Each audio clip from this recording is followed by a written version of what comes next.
This is a bit of a tangent, and we don't have to talk about this. Have you done any research on reversible computing? Do you know anything about reversible computing?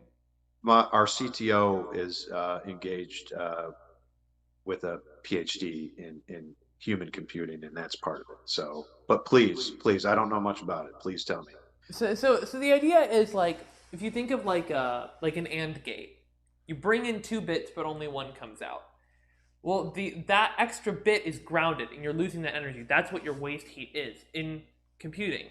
But you don't need to do that. You can actually there are a couple of different versions. So like a Fredkin gate is one of them. There I think there's one or two other kinds where like you can have theoretically no waste energy, and this comes down to like the fundamental physics of information. Information cannot be created or destroyed in the universe, and so you can create, like you can physically create computing that like an AND gate that takes in 3 bits and spits out 3 bits, but it will change based on what's inputted, and you can do it for all the basic kinds of gates and more complex stuff.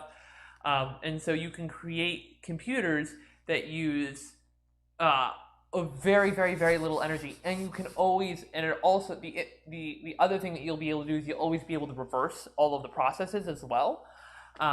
And so the way I look at it is like this is the only, as we approach these like quantum tunneling problems with die shrinkages, like it's like Biden just signed a thing to get to help deal with the supply shortage for silicon and everything, but it's like we're at 5 nanometers. We're done when we hit about 1 or 2. We can't go any further. It's like I've been looking, and from what I can tell, and maybe it's all secretive and they haven't published anything, it doesn't seem like any of the big semiconductor manufacturers have been putting any serious R&D into reversible computing, because like the gallium nitride is not, I mean, it's cool for power bricks, but it's not really going to catch up, and it's not going to buy us a lot of time.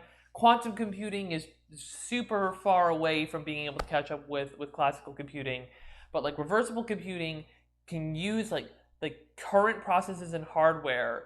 Like it requires a rewrite of software, and it's going to require translation layers at first. But it's like I see that as the only real path forward beyond the 1 and 2 nanometer die sizes, and I don't see any real R&D happening in that space. And I'm like, we need to get on this because we're only a few years away.